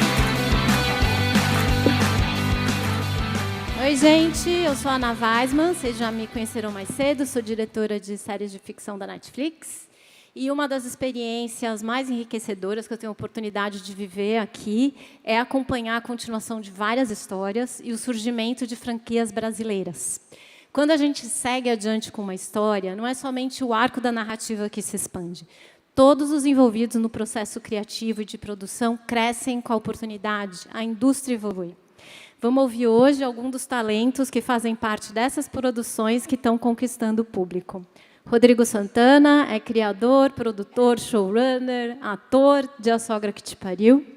Zé Henrique Fonseca é produtor e diretor de Bom Dia Verônica. A Maíra Lucas é CEO da Glass, que é produtora de Volta aos 15 e outros sucessos. E o Christian Malheiros é um ator que interpreta o nosso querido Nando em Sintonia, entre outros personagens na Netflix. Sejam bem-vindos. Bom, a gente trouxe aqui esses profissionais de diferentes áreas e que vivem a experiência de criar a sequência sob diferentes pontos de vista. Então, vou fazer uma perguntinha para cada um. Daria vontade de conversar bastante, mas a gente não tem todo esse tempo. Bom, Rodrigo, estamos estreando hoje a nossa sitcom, 2ª temporada da Sogra que Te Pariu. Parabéns. Obrigado. Eu queria saber, dentro de todos os papéis que você exerce, qual que foi o seu foco de evolução entre a primeira e a segunda temporada? Eu acho que o foco é o público, é a nossa audiência, saber como é que a gente vai conectar com mais pessoas, como é que você engaja ainda mais, pega o que funcionou na primeira e tenta reverter isso, reverberar ainda mais para a segunda. Mas, assim, eu acho que o mais legal é a gente manter o frio na barriga se vai dar certo, que eu acho que é isso que te movimenta, você não se repetir, é fazer diferente, é fazer coisas novas, é trazer novidades. E eu acho que o maior desafio é você não perder, em prol desse barato que é a criação, você não perder o que tem de mais pulsante, que é se conectar com o indivíduo que está do outro lado da tela, ainda numa segunda temporada. Então, acho que é manter a novidade sem perder a conexão. Não dá para ficar confortável, né? Eu não fico, né, Ana? Que eu sou agoniado pra cacete, mas eu acho que isso faz parte da criação. Eu acho que quando você fica confortável, você deixa de se divertir. Como eu tenho alguns papéis, né, dos quais eu faço parte no projeto, eu acho que dificilmente eu consigo relaxar durante o processo. A partir do momento que você fala, vamos fazer a segunda, que foi nesse palco, foi algum dos palcos aqui no Rio de Janeiro, foi ano passado, que eu caí no choro, inclusive, ele estava me lembrando disso. Eu acho que a partir dali começou a minha agonia para a segunda temporada. Como é que vai ser? Qual a história legal? Eu já estava no avião pensando o que eu poderia fazer de diferente para a segunda temporada. Eu acho que é esse frescor que vai te movimentando a fazer, eu quero uma outra história. Eu ligo para a Ana, porque é ela que trata diretamente. Falei, Ana, essa história é legal, mas vamos pensar um pouquinho. Vou fazer uma pergunta para a Maíra. Bom, em breve a gente também vai ter a segunda temporada de Volta aos 15. E eu sei que teve uma visão muito ambiciosa para essa temporada. Compartilhe um pouco com a gente o processo da produtora nessa trajetória. Foi muito especial De Volta aos 15, a primeira temporada, porque foi o primeiro projeto que a gente fez em parceria com a Netflix. E até a gente começar a segunda temporada, a gente fez mais 2 séries, mais 2 filmes, O Lado Bom de Ser Traída. Então, foi um ciclo de evolução e de parceria muito grande da nossa equipe, de toda a equipe Netflix, que eu quero agradecer, mesmo, vocês sabem como a gente é real parceiro. Então, a gente aprendeu nessa trajetória, não só que, claro, a gente tem que ter esse carinho pelos nossos personagens, a evolução técnica da série, mas sem perder, obviamente, a linguagem da primeira temporada, questões de pós, que são complexas, que hoje a gente sabe que vêm facilitar a produção, mas também narrativas, e de público, e essa troca, enfim, fez a gente crescer e dar esse salto que a gente encontra agora na segunda temporada e consegue ter essa visão mais ambiciosa, porque a gente consegue fazer melhor, entregar melhor para o nosso público. Arriscar mais também, né? Muito bom. Zé Henrique, ontem a gente teve uma boa notícia confirmando que vai ter mais. Bom dia, Verônica. Parabéns. Obrigado. Quais que foram... Bom, são muitos, mas se você puder escolher alguns, né, aprendizados da primeira temporada que você pôde aplicar na segunda como diretor e produtor. Na verdade, a gente faz uma série e a ideia é que cada temporada vai sendo melhor do que as outras, né? O contrário seria um desastre, né?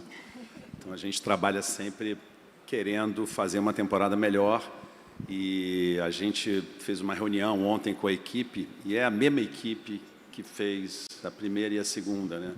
Então, isso você já vê um conhecimento que todo mundo tem dos personagens, da história, né? Então, isso é muito bom, né? A sala de roteiro também, eu acho que o Rafael Monte está aí, que é o autor e roteirista da série, não vai me deixar mentir. É uma coisa muito interessante isso, né? Você trabalhar com o mesmo material, tentando criar aspectos novos, né? O que a gente pode acrescentar para esse personagem, para os personagens que já existiam numa nova temporada, né? Sopranos era assim, né? Foram quase 90, né, episódios, então os caras falam, o que o Tony Soprano ainda não fez, né? Que poderia fazer. Então, eu acho que isso é uma coisa que é muito boa, você ter a mesma equipe trabalhando, essa sinergia entre sala de roteiro, direção e a equipe inteira, né? e com a própria Netflix também. Então, isso é muito interessante. Já está todo mundo sabendo mais ou menos os caminhos e a gente fica mais aberto para ousadias, tanto de formato, de direção, de cada história pode ter uma fotografia um pouco diferente, né? Então, é isso, assim. Acho que são aspectos que a gente vai evoluindo de uma temporada para outra, assim, que é muito bom. Legal. E quem está na frente das câmeras também tem esse desafio de sempre evoluir com o seu personagem. É incrível estar acompanhando você nesse seu processo como ator, Cris. E a gente vai aproveitar e dar uma olhadinha numa cena da primeira temporada de Sintonia e uma cena que eu roubei agora da 4ª temporada e ver o que aconteceu com você nesse período. Eu tô ansioso, viu? Porque até agora eu não vi nada. O pessoal promete que vai fazer uma cabine. Cadê? Vamos ver esse VT. Tá nessa brisa aí já mocota. Nem parece estar aqui com nós. Qual que é a fita? Nada, caralho. Tô de boa. Nossa família, Nanda.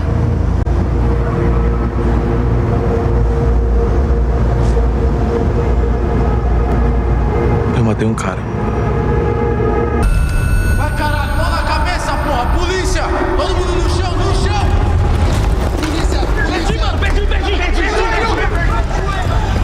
Qualquer fita, parceiro. Já avisa os caras pra meter bala, entendeu? Pra usar os fuzil. A casa caiu! A casa caiu! Perdeu! A casa caiu! Perdeu!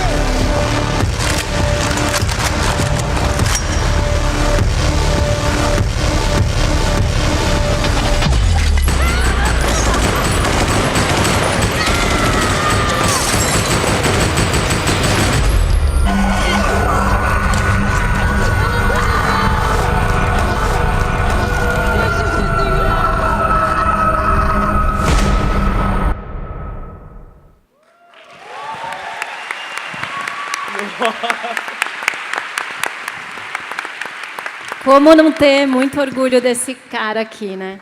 Como é que foi ter tido 4 temporadas para você desenvolver esse personagem e como que isso acompanhou o seu desenvolvimento como profissional? Louco, né? Eu fiz isso mesmo, esse negócio aí. Terrível. É terrível. Sabe por quê? Porque eu nunca tinha... Foi meu primeiro projeto, minha primeira série... E ela foi para uma 2ª temporada e eu nunca tinha feito uma 2ª temporada, né? E aí eu lembro... Nossa, tu ri, né? Tu ri porque tu me entende. Eu lembro que eu virei para o meu diretor, o Johnny, eu falei para ele assim, eu falei, cara, desculpa, mas eu não sei fazer. Eu não sei voltar nisso de novo. Isso para mim foi um desespero. Porque para mim, assim, se não tiver drama, não sou eu. Eu preciso sofrer, eu preciso ficar sem dormir, eu preciso contar essas histórias. E isso aconteceu comigo, e aí foi quando a gente engatou numa 2ª temporada, e aí eu fui entendendo que se eu amadureci um ano, que geralmente é esse tempo que a gente tem, né, de uma temporada para outra, o processo é demorado, e se eu amadureci um ano, esse personagem também amadureceu um ano, entendeu? Ele está em constante evolução junto comigo, porque esse personagem sou eu, e eu sou esse personagem, né? Então isso foi uma chave para eu me torturar menos, né? Porque entender que se você tem uma cicatriz, se você adquire uma cicatriz durante o processo, essa cicatriz ela não tem como não fazer parte daquele personagem, porque ele está habitando aquele corpo, principalmente a gente que trabalha com realismo. Então, entender essa evolução, que a evolução do personagem é a sua evolução, que o amadurecimento daquele personagem é o seu amadurecimento, isso é muito rico, porque você começa a entender que a sua arte... ela é viva, porque ela bebe no seu conhecimento, ela bebe nas suas experiências, e a partir disso você aprende a enxergar essas suas experiências de outra perspectiva, a partir de uma persona. Então, eu sou muito feliz de estar agora na 4ª temporada de Sintonia. Da 3ª para a 4ª eu falei a mesma coisa, que eu não sabia fazer, mas eu fiz, né? Mas é muito complexo isso, porque você acaba entendendo que essa maturidade, esse personagem, ele tem uma sede de vida, ele está ali pulsando a todo momento. Porque quando a gente está falando desses personagens, a gente está falando de um recorte apenas. E existe o antes e o depois, né, que o público não vê, mas aquela lupa, aquela lente está naquele recorte, naquele momento. E a gente tem que pensar em tudo isso, né? Então, para mim é sempre uma experiência muito louca, eu sempre vou entrar em crise, mas é uma satisfação enorme ver a evolução desse personagem, porque quando eu olho para ele, eu me encaro as minhas dores, as minhas mágoas, as minhas alegrias, as minhas tristezas. Então, está em constante aprendizagem, constante evolução, e essa troca com esse personagem, para mim, é uma coisa maravilhosa. Assim. Eu nem sei achar palavras para isso, porque é muito intenso, gente. Tanto que eu nem assisto quando estreia. Mas, enfim, é isso. Estou feliz. Estou fazendo assim para eu terminar de falar, então eu vou parar de falar. Tá bom. Então, pessoal, muito obrigada pela parceria com a Netflix e por estarem aqui hoje. Vamos sair correndo agora.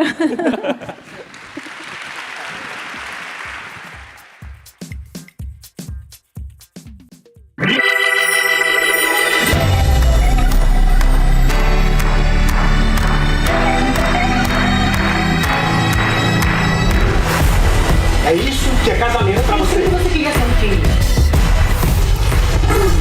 Várias novidades. O personagem do Benício é difícil demais.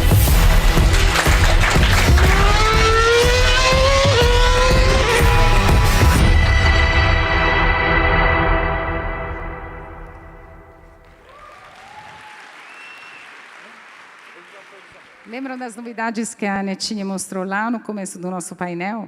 A gente vai falar disso agora. Temos 3 grandes apostas para os próximos 2 anos que vamos trazer para vocês aqui agora. Nosso próximo convidado está à frente de uma história com muita ação. Ele é um dos profissionais mais completos do mercado nesse gênero. Quero convidar ao palco Heitor Dália, líder criativo, produtor e diretor-geral de DNA do Crime. Seja bem-vindo, Heitor.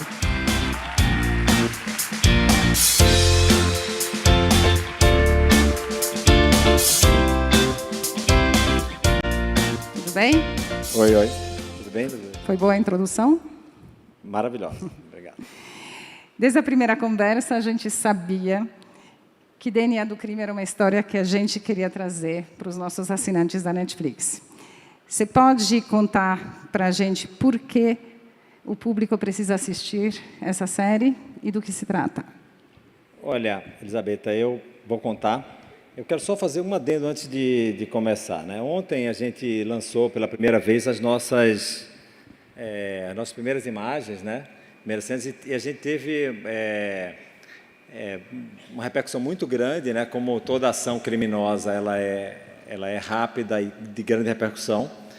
E num dos comentários, teve uma pessoa que me falou a seguinte questão. Ele perguntou: vem cá, eles deixaram você fazer o que você queria?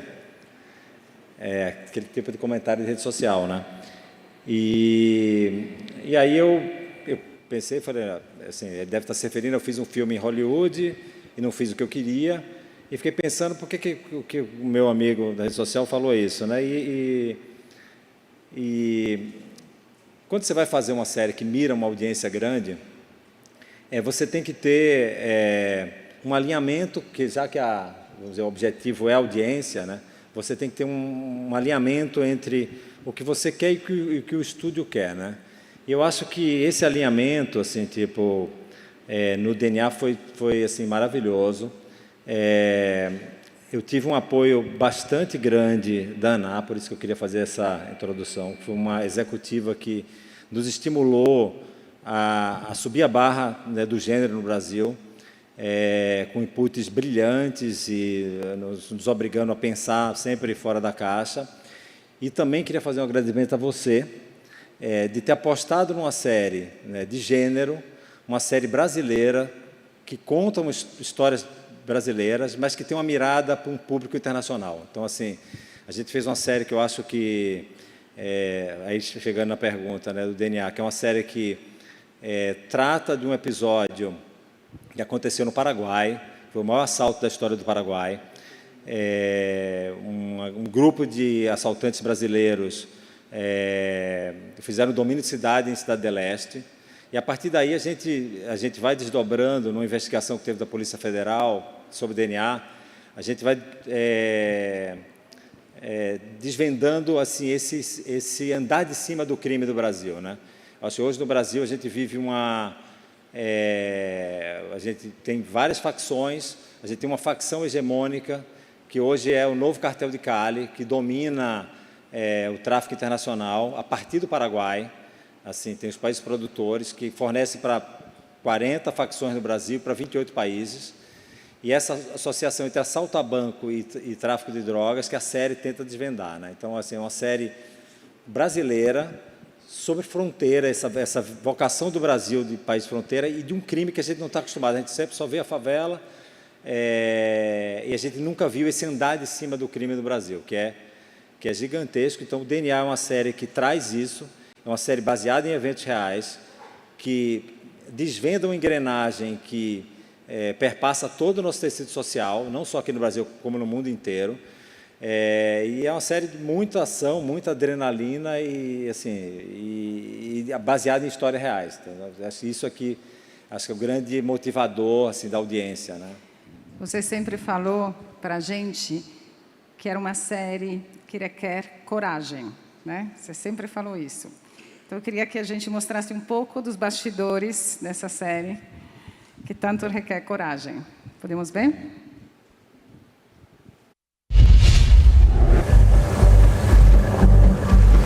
Três, dois, ação!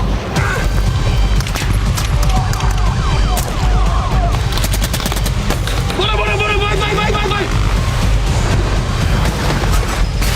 De repente... Tiro porrada de bomba. Acompanha aí. Ação! O DNA do crime é adrenalina pura, né? Uma história inspirada em fatos reais, de um grande assalto que aconteceu no Paraguai e a investigação que a Polícia Federal Brasileira fez a partir de amostras de DNA desvendando uma grande gama de criminalidade no Brasil. A Suelen é uma investigadora muito sagaz. Várias novidades, é um trabalho muito físico. Esse caso cai no colo dela a partir desse novo parceiro, que é o Benício. Calma! Polícia Federal! O personagem do Benício é difícil demais, com muitas camadas, muitas nuances, muitas facetas. E ele é atormentado em perseguir o cara que matou seu amigo, que é o Sem Alma. 4 câmeras, drones, carros explodindo. Tô pensando que é fácil. Essa é intensa, full time, sem parar. É uma série de ação, de entretenimento, de inteligência. Corta, eu tava...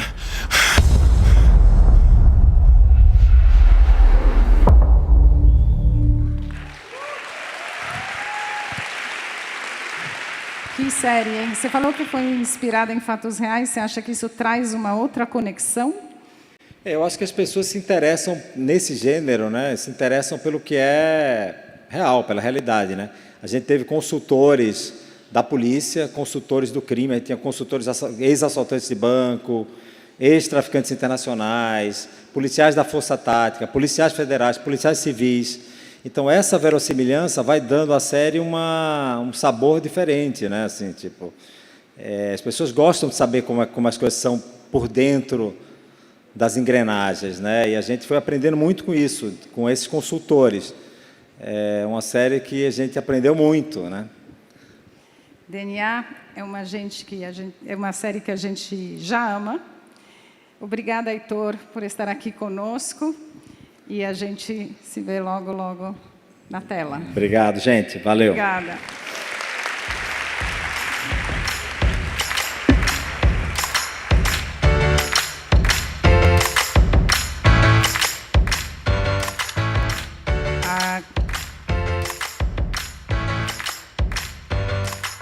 Chegou o momento, o último bloco. É um momento que a gente guardou especialmente aqui para o Rio to See, quer dizer, tentamos guardar. Nós estamos preparando uma nova produção brasileira em um gênero conhecido e amado, por todo o país. Na verdade, é um gênero que a gente já está trabalhando na América Latina faz tempo, com produções como Quem Matou Sarah, O Desejo Sombrio.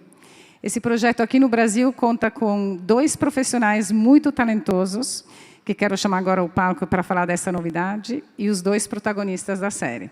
A autora Ângela Chaves, o diretor Maurício Farias, Juliana Paes e Vladimir Brista.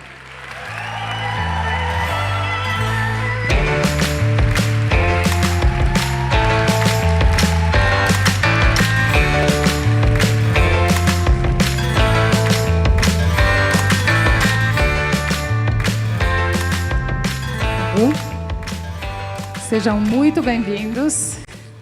Obrigada. Para fechar com chaves de ouro. Ângela, Pedaço de Mim é o título provisório de um melodrama que vai ter o seu roteiro e um grande gigante também na direção. Muito, muito felizes de ter vocês aqui na Netflix e 2 grandes protagonistas. Vocês podem contar um pouco, Ângela, você pode contar um pouco dessa história? Claro. Bom, também estou muito feliz de estar aqui. E Pedaço de Mim é uma história que fala de sonhos interrompidos, perdas, também de aprendizados e superação. Ela tem como personagem principal Liana, que tem o sonho de ser mãe, e a partir de várias reviravoltas e acontecimentos, alguns trágicos e outros inusitados, que vão impactar a vida dela e a vida dela e o seu casamento com o Tomás. É um melodrama, e é original e contemporâneo, e a gente acredita muito na força desse gênero, porque, através de uma história particular e única, a gente pode tocar em sentimentos universais, atemporais. A gente fala de dilemas, questões éticas, questões morais, e a gente aposta no poder de identificação do melodrama com as pessoas. É isso. Obrigada. Maurício, para você. Como está sendo esse processo criativo de vocês? Olha, boa noite, aliás, boa tarde, né? Eu acho. Desculpa. Bom, está sendo muito interessante, assim. A gente teve, Ângela escreveu, né? E desenvolveu o projeto. Eu junto com ela, a gente está há alguns meses trabalhando no texto, e aí agora a gente começou a produção. A gente tem uma equipe incrível, uma equipe de grandes profissionais que estão envolvidos. Estou muito animado. Eu acho que é um processo, para mim, que tem uma formação no cinema e na televisão, está vir para o streaming e participar de um meu primeiro projeto no streaming, tem um desafio muito interessante, porque eu acho que o streaming ele trouxe para o audiovisual uma nova forma de você narrar, né, que está diretamente ligada à forma com que o streaming exibe os seus conteúdos, né? Então, isso é uma coisa que, para mim, está sendo muito interessante. Acho que também tem uma parceria muito interessante com o streaming, que é o conhecimento que o streaming tem sobre as pessoas, sobre a sua audiência, né? Isso provoca um diálogo também muito interessante, porque na criação e no desenvolvimento. Então, é isso. Acho que está sendo um processo maravilhoso. Estou animadíssimo. Obrigada. E, Ângela, como é que foi escrever para o streaming? É diferente? Você tem uma trajetória enorme na teledramaturgia? Bom, tem várias diferenças. O arco dramático é mais conciso, né? Mas, por outro lado, a gente tem muito mais liberdade, uma liberdade de temas, uma liberdade também de formato, né? Cada episódio, ele não precisa... ele é determinado, o tamanho dos episódios é determinado pelos ganchos, a reviravolta e a unidade daquilo.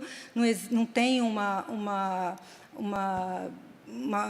tamanho, né, exato, assim como também não tem um tamanho da série já pré-determinado, né, a história que determina isso. Então, foi um processo muito, muito interessante, né, a gente trabalhou exaustivamente e esperamos que fique o resultado, a gente está muito animado com isso. Com certeza. Bom, finalmente posso anunciar que Juliana e Vladimir são os nossos protagonistas. O que é que vocês já podem contar para a gente sobre seus personagens? Ju? Eu estou muito feliz de estar com a Netflix, primeiro queria dizer isso. E fico muito feliz com a Liana também. É uma personagem de altos e baixos, de muitas emoções. E acho que quando a gente tem, né, um panorama aqui que a gente fala de melodrama, eu acho que o que a gente faz no Brasil é o melhor que há do melodrama. É o que a gente sabe fazer bem. Tem um ditado indiano que fala de um filósofo, e ele diz que a água numa bacia ela cintila, a água no oceano ela é escura. Então que as pequenas verdades elas são mais brilhantes, mas a grande verdade ela é escura e é silenciosa. E é isso que a gente não tem medo de fazer, de mergulhar, chafurdar na lama, sentir as dores e querer que o público se identifique com isso. Então, nesse sentido, eu acho que a Liana vai ser um grande desafio, uma grande oportunidade, porque é uma personagem que vive dramas universais, dramas que têm a ver com a maternidade, com o casamento, mas a Ângela colocou muito bem, a gente tem personagens também que não são... Ninguém nem é só bom e só mal. Isso é algo também que a nossa dramaturgia amadureceu muito, o público amadureceu muito assistindo também. Então, a gente pode trabalhar as sutilezas, os silêncios, mesmo falando para tanta gente. Então, eu estou muito feliz com a oportunidade, com o desafio, e estou amando trabalhar com o Vlad. Porque acho que é a primeira vez, né, que a gente... Só no teatro. Só no teatro. Só no teatro. É a primeira vez, né? A gente fez os produtores, ficamos um ano em cartaz, mas, assim, TV, algo assim, a gente nunca tinha feito antes. Teledramaturgia a primeira vez, Muito legal. Fale tu. Eu estou muito feliz. Boa tarde a todos. Estou bem animado com o projeto também. Meu personagem chama Tomás. É muito bom estar em volta de pessoas que a gente admira. Maurício, meu parceiro de longa data, Ângela, Juliana, e o player, Netflix. É um player, um strong player, me disseram. É muito bom falar isso, né? Player. Exatamente. E é muito bom porque a gente tem uma história potente. Meu personagem é bastante complexo, assim, tá me tirando um sono de um jeito gostoso, já levei para terapia, inclusive.